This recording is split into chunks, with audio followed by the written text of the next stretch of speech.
Okay, welcome to Eat Your Ecosystem. Hi, Amanda. You can go ahead and unmute yourself. I am recording this tonight, so it's kind of live. So if you would like, feel free to raise your hand or pop up in the chat if you have any questions as we go. I think we'll hold on one moment. Okay, well, welcome again to Eat Your Ecosystem. And I'm glad that you chose to invest some time in this because eating your ecosystem has become really important to me and I really enjoy it. And I'll share some of those reasons later. First of all, I want you to stop and think though about why you are interested in eating your ecosystem. Even if you're watching this in the recording, just take a minute to think about it.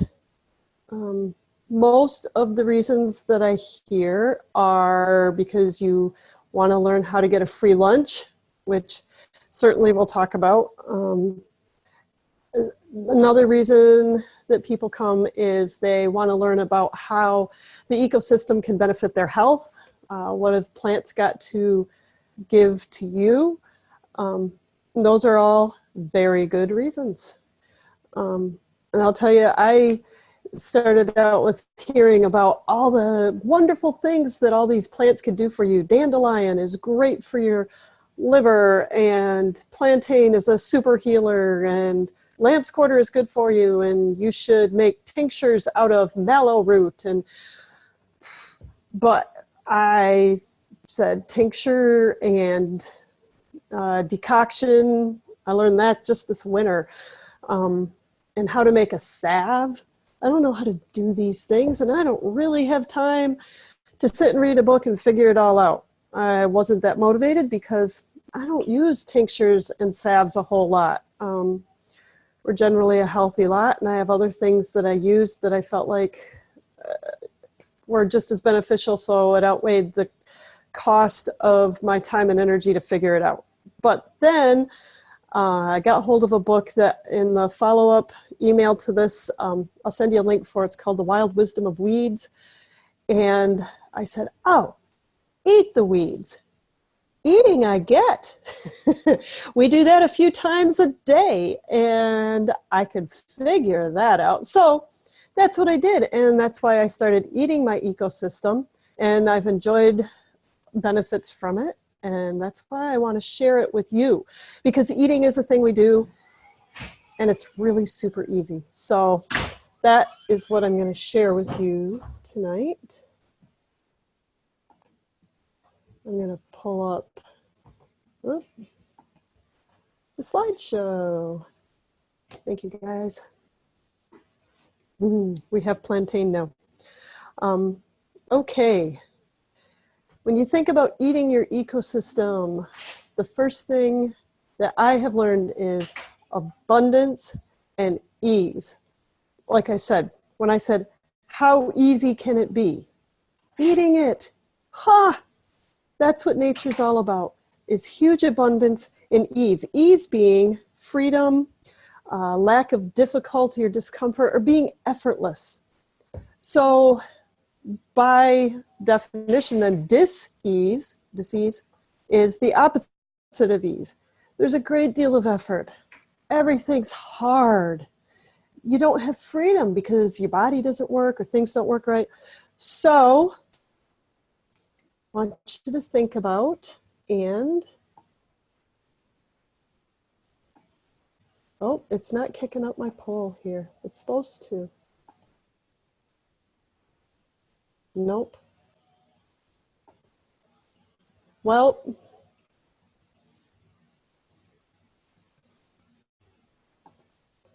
let's see if I can get back to where we wanted to be. Uh-oh.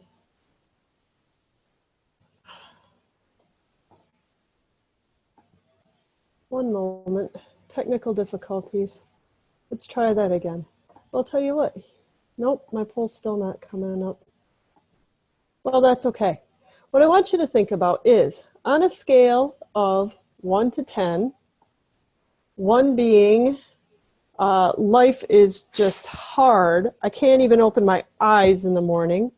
And 10 being, oh, life is abundantly good and everything in my body and world is 100%. Where do you fall? On the scale of life's so hard, everything is just unbearable, to everything is wonderful, everything is marvelous, everything works as advertised, where do you fall? I want you to write that number down and keep it in mind.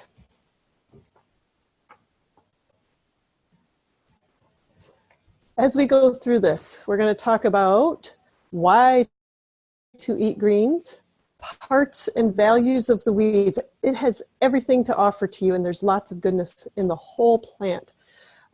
Nature doesn't skimp. Nature makes everything be valuable. That's part of the abundance. We'll talk about what's out there now and, most importantly, how to eat them. Most of our problems, our dis-eases, come from being out of sync. As a culture, we are an out of sync culture. We have lights that can make everything bright, and they keep us up way past dark. So we're able to burn the candle at both ends because we have electric lights, which is great, but it's a thing to know, and it puts you out of sync. We have blue screens that stimulate you when you might want to rest, and they pull you out of reality into this wonderful, amazing virtual world, which is fabulous, except it does pull you out of reality. So it puts us a little out of sync. We can eat food of every season in any season, so we're not connecting our nourishment to the seasons and getting the benefit that goes along with that.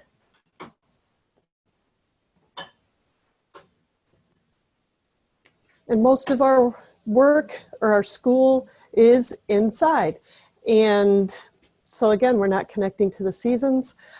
For most of us, our work doesn't depend on the seasons. We live in air conditioning, we live in heating, and it's all separate. So we're out of sync with the natural seasons, the natural rhythms, the natural ways of being in this world.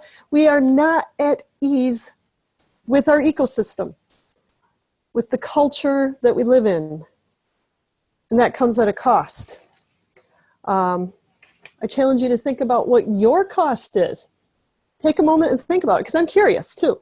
You know, we deal with inflammation, fatigue, hormone issues, thyroid, heart, PMS,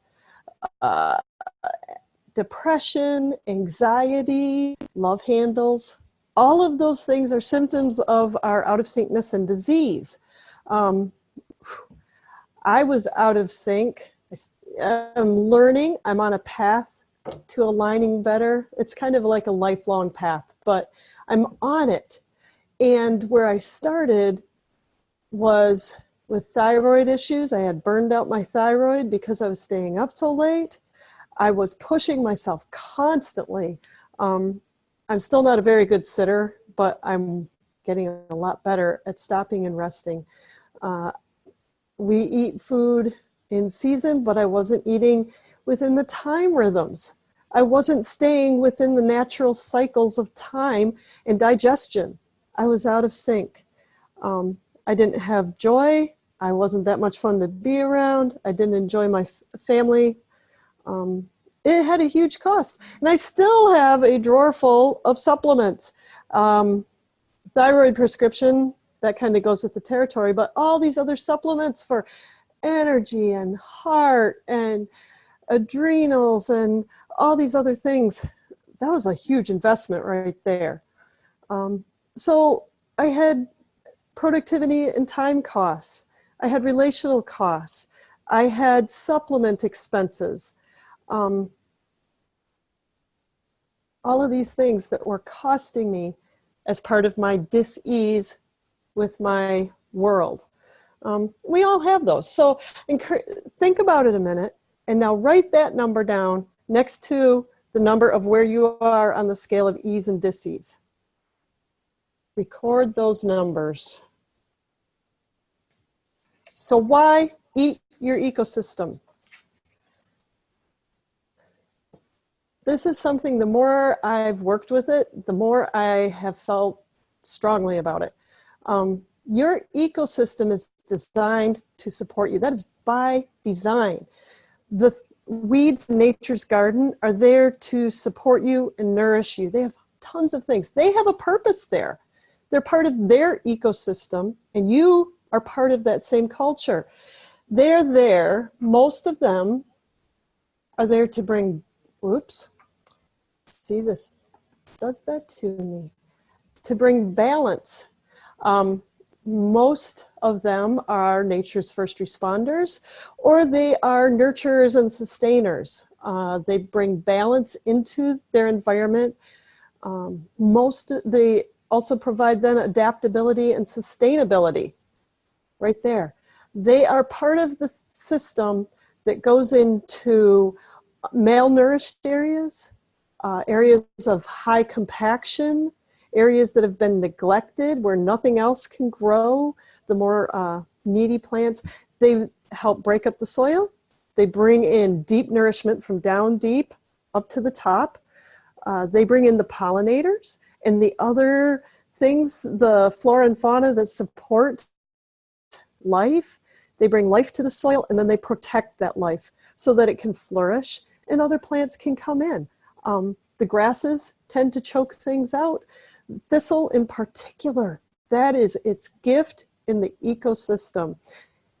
These things are adaptable and sustainable. They're going to be there when the end of the world comes, and probably beyond.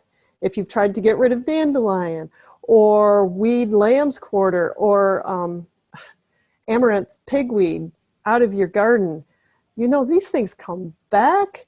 They are not going to be discouraged. They are sustainable totally to the world, and they're adaptable. This is a cold, wet summer. They're still out there. In a hot, dry summer, they're still out there. They even have adapted to Roundup. All the farmers around us that spray Roundup on their Roundup Ready corn, guess what? The weeds are adapting. They're having to use other chemicals, other methods, because nature is made to sustain and adapt. In a world that is volatile, uncertain, complex, and ambiguous, weeds bring kindness. They bring certainty. There is no doubt about what weeds are going to do. They're going to grow for sure. So they bring those things to you. That's why you need to be involved in your ecosystem. You need to be involved in the culture you're in, and you need to work to sustain a culture that sustains you and helps you get to where you want to be. That's what weeds are all about. They're all about giving. They don't need you to do anything. They don't need you to till the soil for them. They don't need you to plant them. They don't even need you to water them.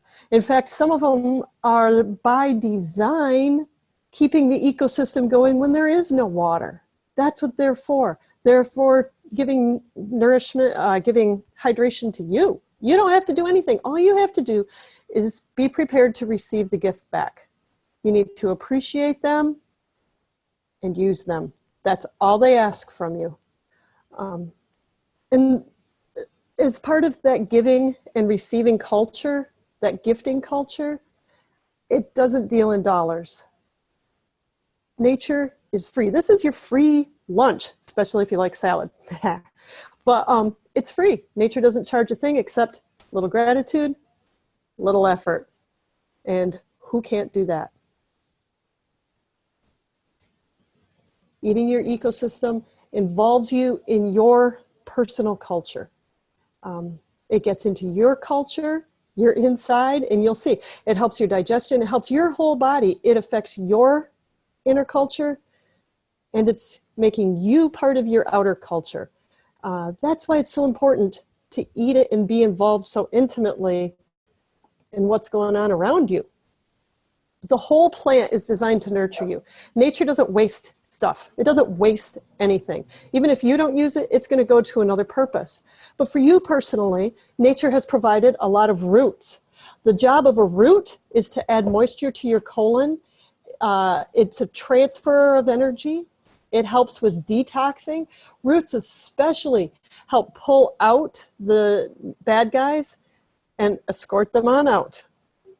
And with the moisturizing your colon, that's what it does. It pushes things out and maintains the system. They're very grounding in a world that is always pulling us out. We live lives where we're running. Our kids are going here and there. We're trying to keep up with them. Life just goes in a lot of directions. We're very much on the internet, which has so much information and is so wonderful, but at the same time, it pulls us out into the ethos, into the air. Everything's in the cloud. I mean, we have literal terms for where it sends us, and we need this grounding. And roots help us with that. The root foods in the winter, and also when we eat roots as part of our ecosystem, and I'll show you some of how to do that. The leaves are full of chlorophyll, which is a marvelously nourishing and sustaining component. They have up energy that lifts you up, and they also have stems that help root you. So it's a very balanced source of energy. The seeds are where all the plant's love goes. That's their babies. You're eating plant babies when you eat seeds, but that's where all of its power and all of the potential in the plant is centered. It guards them very carefully. You need to soak them to get the phytic acid off them and make them think that they're ready to release that potential. And that's true with all seeds and nuts. That's why you need to do it. But that's what seeds are for. You'll notice too, when you look at this plant, and when you look at most plants, you can harvest the leaves over and over and over. You get a lot of green matter off a plant comparative to the seeds and the root. And that's by design also. The food pyramid is so incredibly backwards. Green should be the bottom, grain up near the top, in proportion to how you see it on the plant. And then it works perfectly. Nature's designed that way. Exactly. So that's plant anatomy and how the whole plant is there to nourish you. And I'll tell you a little bit about using the roots in a bit. So what is out there now? The first few, we're going to go through these pretty quickly. They're the spring responders, the first guys to jump right up. They're still out there, and they're still marvelous. They're the cleansers, really. They do more cleansing work in the body, and that's why they're out there first. The first beauty out there is dandelion. And the leaves are still out there. The flowers, I've noticed, are pretty well gone. The roots are just getting bigger and bigger and bigger. So towards fall, those are fabulous to harvest if you can find big old dandelion plants. Dandelions has a lot of gifts. One of them is cholesterol, which is a plant estrogen. Marvelous. Think PMS, menopause, all those estrogen-related issues. Dandelion is great. It's known for liver support, huge in vitamins, minerals, chlorophyll, which makes it anti-inflammatory, and also serves as a gentle diuretic. And all of these plants are bouncers, with chlorophyll being one of the key components of that, where they pull toxins out and they escort them to the exit. They're not going to let them go running around creating more problems. It is a first responder. It's one of the first things that shows up in spring, and there's a reason for that. It's because it's a cleanser. It does a marvelous job of that with your liver. Lamb's quarter shows up all year. It's great to eat all year. You want to eat smaller ones. The bigger ones can have what's called oxalic acid that's a little bitter in your tongue. But again, it has anti-inflammatory properties, huge in vitamins and minerals and chlorophyll. Of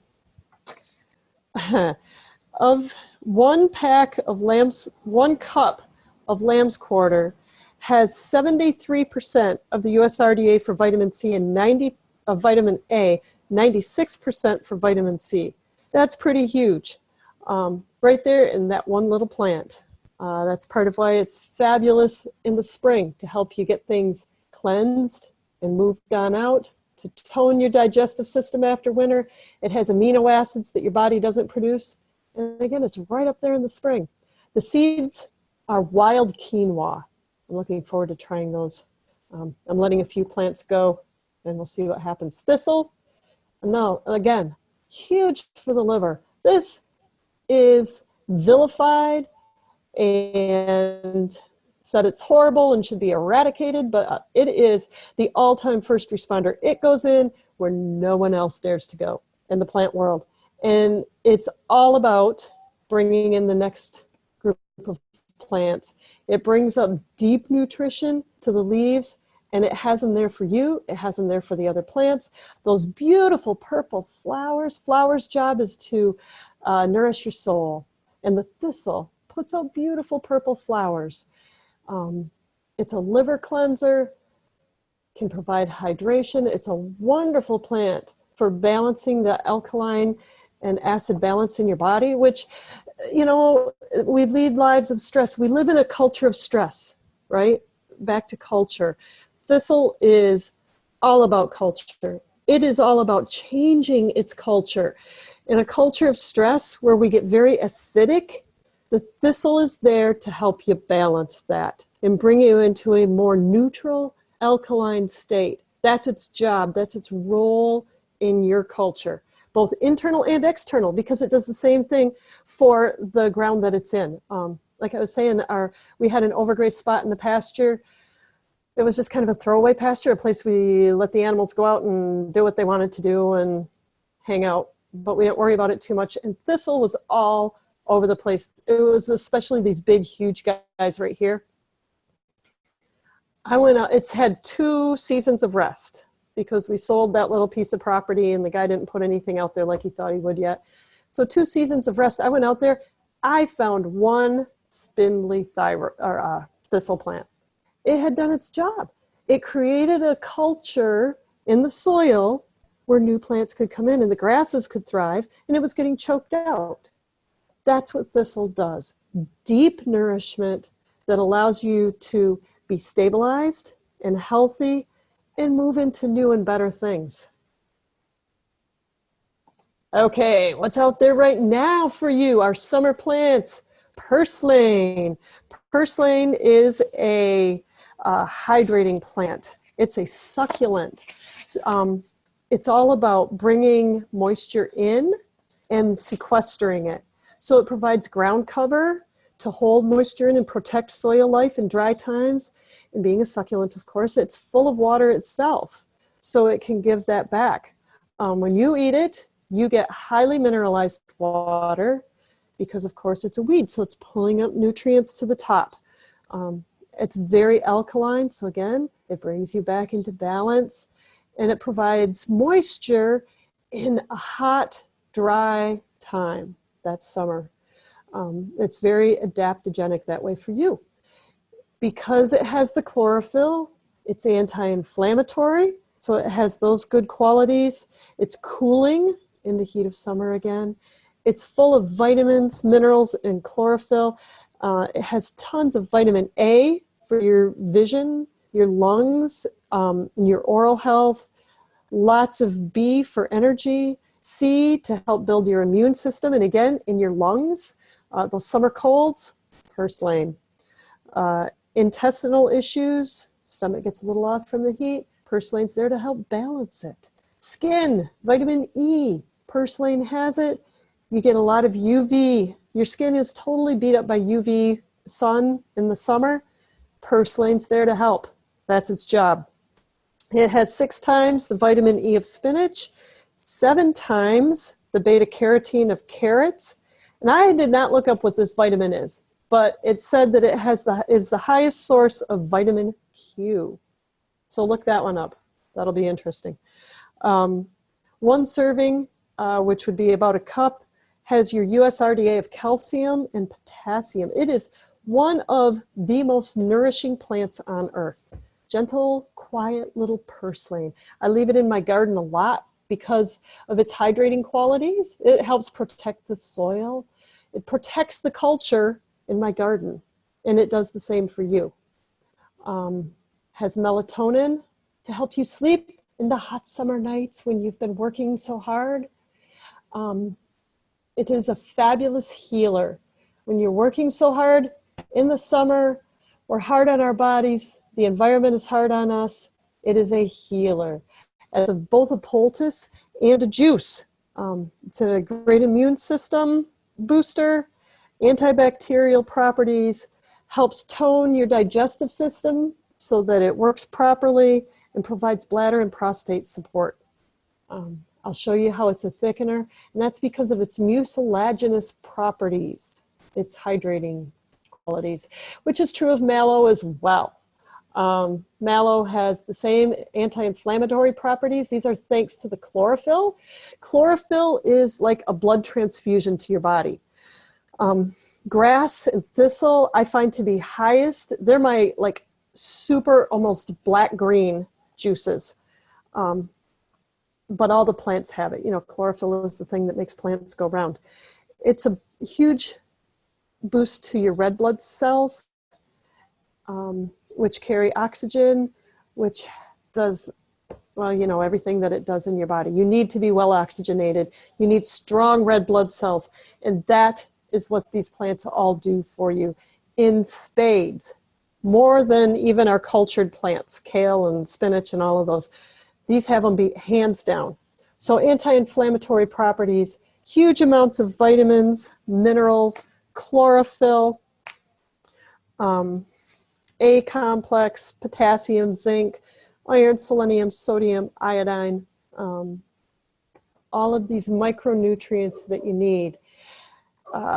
Mallow is, here's the list, demulsifying, slimy, gelatinous. It's a good drawer.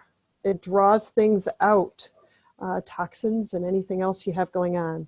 It is lubricating, cleansing, soothing, good at easing out toxins. It's another plant that holds moisture to help make way for other plants. So again, that's why I leave it in my garden, because it helps draw things out and nourish the plants. I don't leave it right around the plants, but I leave it in the garden. Mallow's superpower is mucous membranes. Any mucous membrane that you can think of in your body, mallow is there to nourish it. It helps soothe all those mucous membranes. Think nasal passages, lungs, your mouth, your oral cavity, and your digestive system, all the way down. It helps draw out toxins, helps soothe those mucous membranes. You know, a lot of times summer is so hard. Allergies, all of those things. Helps pull them out and escort them to the exit. And along the way, it's not harsh about it. It's very gentle and helps soothe and nourish all the tissues along the way. That's mallow's absolute superpower. Because of that, it is a huge healer. It helps stimulate your white blood cells. So it helps, again, boost your immune system. It supports your kidneys. It contains a lot of pectin, which is a water-soluble fiber. That helps not only with elimination, but it also helps stabilize your blood sugars.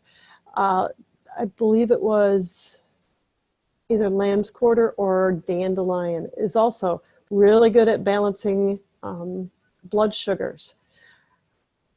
I'd have to look back to remember which one, but any of them are good at it. But mallow and either lamb's quarter or dandelion is especially good at balancing blood sugar levels.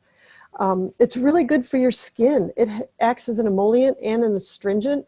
So again, it helps feed your skin in a season when your skin is under a huge attack from the sun, but you want to be outside all the time. And I'll show you one thing I've been doing later to that end to help support my skin. as I'm out in the garden and tending the animals and doing things. That's really important.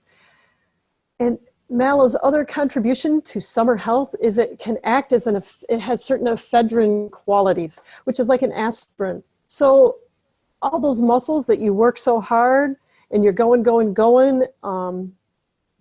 playing games and exercising, or, you know, for those of us that have farms and things we're doing, you're out working hard, you've got a little bit of aspirin here.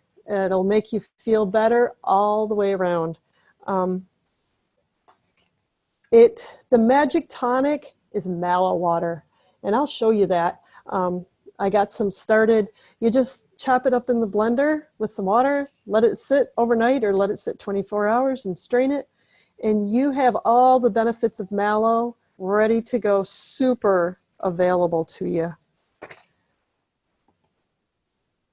The last summer helper that I'm going to talk to you about is plantain.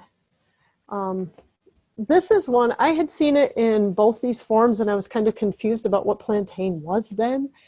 It comes in a broadleaf variety and a skinny leaf variety. And the broadleaf, you can see, these guys are really yummy to eat. I was eating them the other day when we were out moving fences and I hadn't drunk enough water. And so I started chewing one of these, and it's really hydrating. It's kind of sweet compared to a lot of the other ones. It gets kind of slimy, but it's really good. These have a thin stalk that goes up and then a little bit of seed pod on top. And that's really good too. I was eating a lot of these because there's a lot of mallow out right around the edges where we drive around, have like the road around the field. There's a lot of this because one of its superpowers is breaking up compacted soil. So that's where it shows up along paths and walkways, trails. That's one of its great things, is breaking up hard pack. You can see all the green that it has a lot of anti-inflammatory properties, along with a lot of antibacterial properties. These leaves, you can just chew them and use them as a poultice. I never remember when I'm out and these things happen, but you can do it that way. That's why they use plantain a lot in salves, because it has these properties of being anti-inflammatory and antibacterial and antiviral. Has huge amounts of vitamins, minerals, chlorophyll, super high levels of protein, calcium, iron, and micronutrients. Plantain is really good for building bones and teeth. So again, chewing on those seed pods when you find them and you're out and about, it actually helps scrub your teeth and mineralize them at the same time. It's really good for that. Plantain helps build a lot of strength and resiliency in your muscles, in your organs. Who wouldn't want that? But in a season, you know, we live in a culture of go, go, go, go, go, where it takes a lot of your life force out of you. It has you going and going. A lot of the dis-ease that people experience is a loss of strength and resiliency. They just feel like, oh, things are overwhelming. I can't do it. Nature has, along with a lot of the rhythms and natural cycles, nature provides within your ecosystem, within your culture, plantain to the rescue. It provides strength and resilience to your physical system. Has a lot of carbohydrates, a lot of fatty acids, amino acids, omega-3 minerals. So again, this is another one that's good for your skin. Will help those cells rehydrate and rebuild. It's exceptionally high in antioxidants and micronutrients for heavy metal removal. We have been watching the chemtrails in the sky, the heavy metals that they are spraying in our atmosphere, the heavy metals that are polluting our groundwater. We live in a farming community. They spray, you don't even want to know what they spray. It's bad. Heavy metals are a huge issue. Nature provided for that. Nature gave us plantain for heavy metal removal. The seeds are very gelatinous. They help hugely because of that gelatinous to absorb toxins and remove them, while once again with all of these summer helpers, the mallow, the and I draw a blank here, isn't that funny? The mallow, the purslane, and the plantain are all very gelatinous plants. So they pull toxins out and soothe as they go. Moisturize, lubricate. That's what we need in the heat of summer to help us stay cool and balanced. And the seeds, especially of the plantain, are good at that, even though the whole plant is also good. Because of all that, again, they improve your digestion. They make you resistant to invasive bacteria and viruses and microbes. I'm told that they can actually, plantain will help purify water. I don't know about that. That's what they said. Makes a great mouth rinse, and provides a lot of enzymes to not only get rid of bacteria, but help you digest proteins in particular. So it's a great one to include in your diet, which is what we're talking about.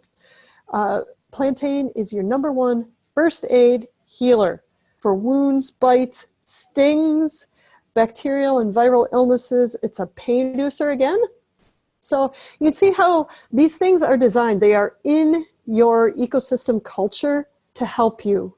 It's nature saying, here, let me help you. Receive the gift of good health that I'm offering you that's right in your backyard, just for the taking. Other plants that are in your ecosystem: grass, wild mustard, dock, clover, amaranth or pigweed. I'm going to show you some of these because this is what's out right now. I lost my helper. Rachel was going to help me do the show part because that's what we are up to here. I'm going to show you how to eat your ecosystem. There's a lot of ways.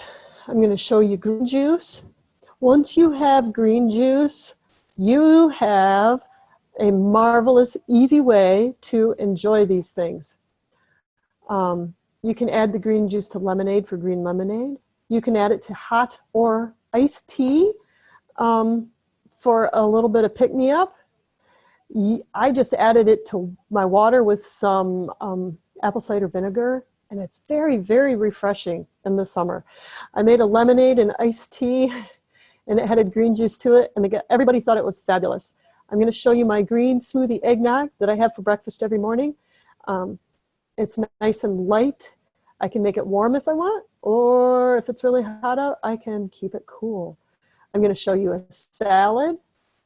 That's really one of our summer favorites. We're having it for dinner tonight, so I'm actually going to make a little dinner. You can stir fry it, throw it in some omelets. Wherever you would use cooked heavy greens, you can throw it in. So it's super easy. That's why I said, when I figured out that I could eat my ecosystem instead of having to turn it into a medicine, which they're hugely medicinal, but eating is just, it's a natural way to get it in.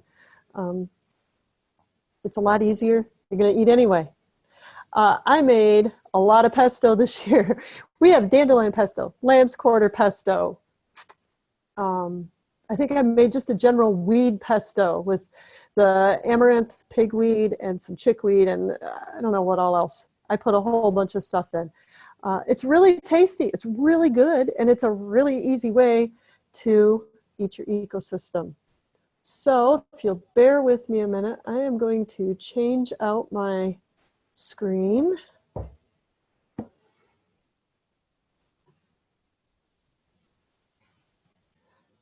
I have to actually change hosts because of this, so bear with me one moment so I can show you how I'm going to do this most hopefully.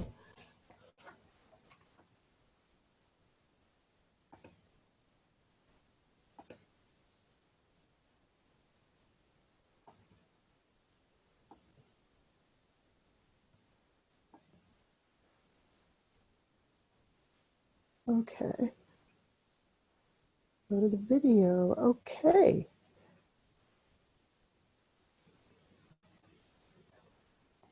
Here we go.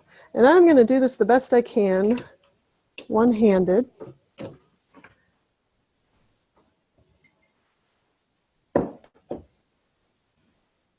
Okay, what I have here, I did purslane, mallow, and the other one, plantain, in here. I did this morning. I just put them in. I chopped them a little bit to make it easier for my cheap blender. This is not an expensive thing. I think I paid $30. Filled it with water, blended a little bit, and now it's sat here. The longer it sits, the more the minerals are pulled out into your juice, and the more you'll get the mucilaginous properties of this out. I'm just going to pour it into my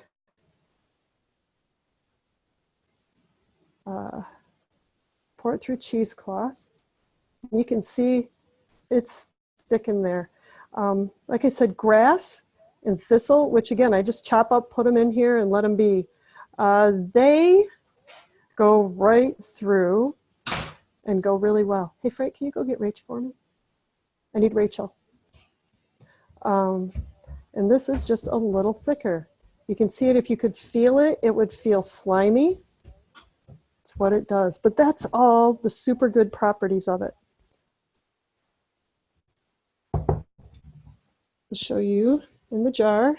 You can see it's kind of pale green. And right there is some thistle and grass juice. You can see the difference in them. This is tons of energy. This one is very soothing and cooling.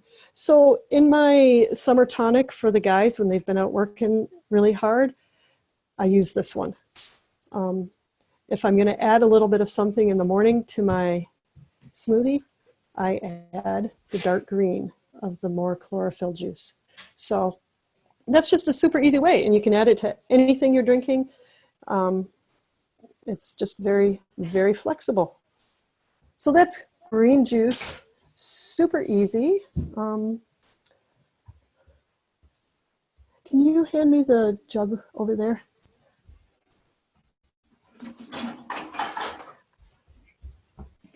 Thank you. Frank just showed up to help me a little bit here. Salads are really easy. You just take the greens, rinse them, and you can chop them and throw them in your salad bowl, just like you would any other salad. I have a special dressing. For dinner tonight, I am making mallow and purslane, plantain. I'll uncover some of the rest of these here. And I will, in the follow-up, in the email that you'll get with the recording, or after it, send you the dressing recipe that I use, because it's a cabbage, I use it for any heavy salads. But I also have dandelion that I'm going to put in, some little basil and cilantro. Cilantro is a very cooling spice. There's a reason that it's with a lot of heating foods, like hot, spicy things, because cilantro cools. I'm going to have lamb's quarter in there, and I'll have some amaranth pigweed. It's in here somewhere. This is a lot of the tops. See if I can find a good one to show you. There you go. That's what a pigweed looks like from the top. It's also called amaranth. The seeds are so high in protein and good for you. They're amazing. You pick them off, put them in a grinder, like a coffee mill, and add them to your flour a little bit. So I'm going to make a heavy salad and put a dressing that is equal parts of oil, vinegar, and honey on it with some salt and pepper and the spices. So it's real easy and tasty. And that will be dinner with a fried egg. Nice, cooling, nourishing after doing all of our stuff all day. Really tasty. My eggnog smoothie. This is a really easy way to get stuff, greens in the morning. I had been thinking, how am I going to eat a green smoothie? I don't know, because smoothies just have never been my thing. A little bit hard. So I thought, well, what about an eggnog? If I put it with something that I already think of as a breakfast food, it'll be easy. I'm going to have to grab an egg a minute, one moment.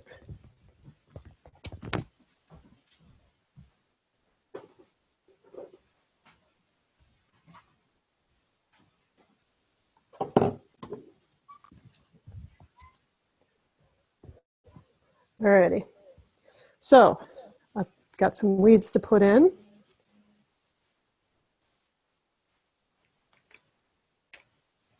I'm getting some mallow leaves. Put those in.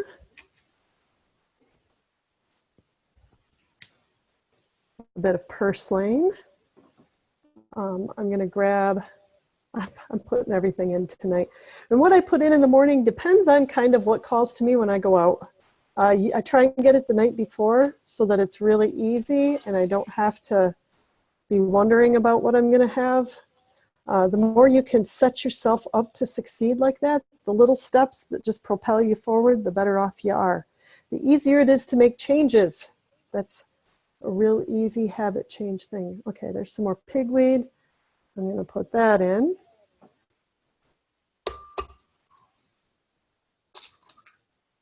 Egg, preferably without the shell.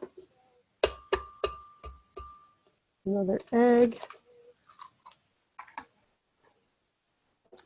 I'm going to add, you know what, I'm going to make this with honey tonight, just for fun.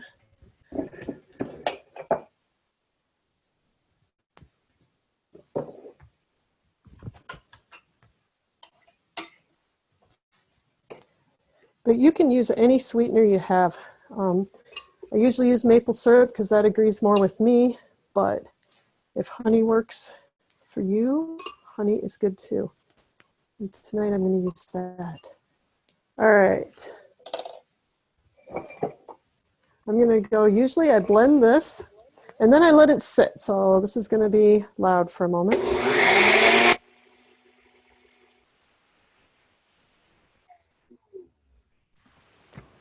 Give it a little encouragement.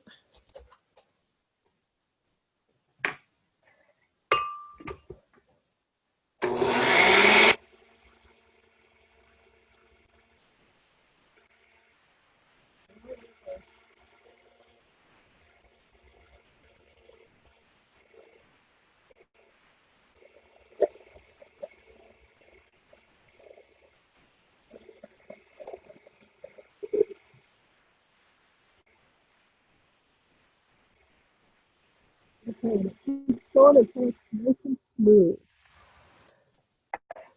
Oftentimes I add some ginger because that's a good digestive spice. I forgot to grab it over here tonight. Okay, this is chia. Like I said, with any seeds, nuts, anything like that, you need to soak it first. So I have soaked this chia. If you let it soak for even half an hour, it goes up pretty fast.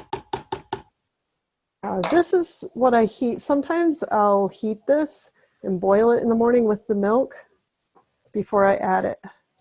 This adds some protein. You can see it gets kind of slimy looking. So it helps with digestion again. Makes it really good for breakfast. Close it back up. And add some milk. And you could use goat's milk, cow's milk. You could use almond milk, hemp milk, you name it, whatever. You could even use water if you really wanted to.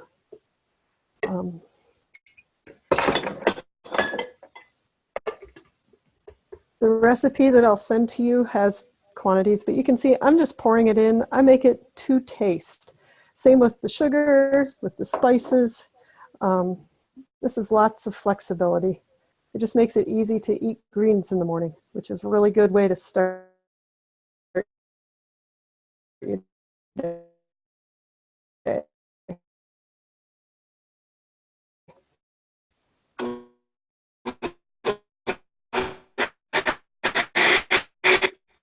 are huge, huge sources of energy. Raw eggs are.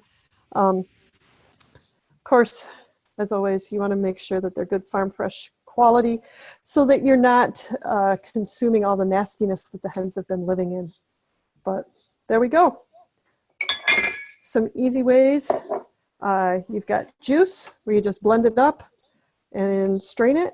You've got, and then you can add it to all sorts of things. There's your eggnog smoothie.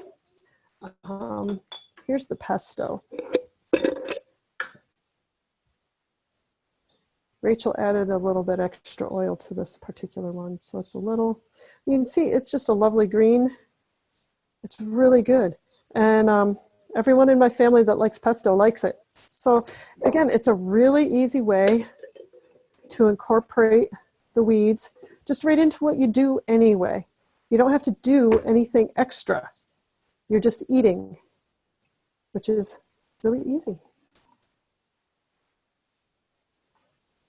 There you go. And you're bringing the culture, the giving, sustaining, nourishing, adaptive, resilient culture of weeds and nature into your body, into your own personal culture, which is really huge. When you're wanting to change your culture, change your body and how you work, that's the trick of it, is to change your personal culture so that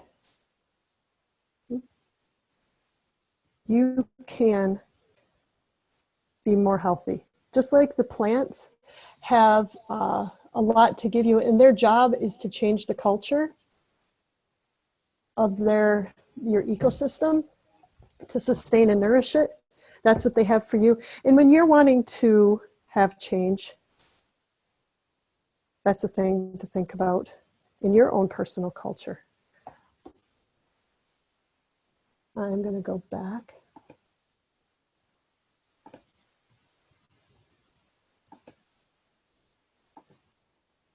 To the final thought, that change occurs within culture. To get into your ecosystem, to start being part of what's around you more and getting the benefits of that, you need to engage with it, right? You need to go out, go for a walk, which is great to do anyway. You're getting exercise. Look for dandelion, look for grass. I mean, come on, how easy can it get, right? Grass. Look for lamb's quarter. You might even find some thistle. Keep your eyes open for mallow, purslane, plantain. If you look for some of those others, they're really easy to find. Clover is everywhere. I see it here and there and everywhere. It seems to self-seed itself marvelously. And pigweed, amaranth, that shows up a lot too. So these things are everywhere. Look for them. Bring some back into your kitchen. Let it sit overnight, or just rinse it, put it in your blender so that it's ready to go tomorrow morning. You've set yourself up for success. You've already started to change your culture to improve your health, because change only happens in culture. As culture changes, change happens. Not too much the other way around. I mean, when you think about it, if you wanted to, say, become a better parent, I don't know, just for something, would it be more effective to watch YouTube videos and try it out, or to be part of a group that was learning skills and helping each other out? The one is, you've got a culture of one in a bigger culture that is going to be resistant to change. You know that. The other, you are changing the culture around you to support what you want to learn. When you eat your ecosystem, you're taking into you a culture that is all about what you want. When you want to move, I'm going to take you back. I want you to think about where you put yourself on your scale from ease to dis-ease. Were you at 1, 4, 5, where, you know, life's, it's kind of okay, you're getting by? Are you closer to 10? I would hope so. But I know that most people are down probably around 4, 5, 3. When I started changing my culture and becoming part of a group that was learning skills to move that number up, I was probably at a 2. I didn't even care if I got out of bed. I got a little plaque that said life is an adventure because I needed to see that first thing in the morning because I didn't believe it. But I changed my culture, the area around me. I changed what was feeding me and nourishing me. And that's the number started to move up. So think about that number. Where are you at? And then look at the number that you wrote about, what it's costing you to stay there. Now I want you to really think big. Where do you want to be 6 months from now? Maybe even a year from now. Do you still want to be there? Do you still want to be down even at 5? Where life's okay, you know, you're getting by. Is that where you want to be? And do you still want to be investing in being there? Because whatever culture you're in requires some investment. You know, the law of thermodynamics, everything goes from order to disorder unless acted upon. In the laws of inertia, you stay where you're at until there's something put in to move you or stop you. Same token. Tonight, you have gotten one tool for the toolbox to move you up that ladder. And being part of your ecosystem by eating it is really a pretty good tool. I mean, a wrench or a screwdriver, let's call it a screwdriver, or a hammer. Those are pretty multi-use tools. I mean, I know, because they do with a screwdriver and a hammer a lot, but they don't do everything. And you can't build a house with a screwdriver or a hammer alone. You need a whole set of tools. I want to offer you an opportunity tonight. The first one is that I'm going to do more talks, and I would love it if you would message me topics that you'd like to cover. What do you feel like you need, and what would you like to learn about to move that number up a little bit? The second offer for you, the opportunity that you have here, is to talk with me about where you're at, where you would like to be in 6 months to a year. Let me shut that one. And what it might take to get there. I'm going to start leading a group that wants to move those numbers up. We're going to go on a journey towards joy and abundance. Your ecosystem, the culture that you live in, nature, that's what it's all about. And when you align yourself with the natural rhythms, the natural times, and receiving the abundance of nature, it's huge. And abundance and joy is where we're going.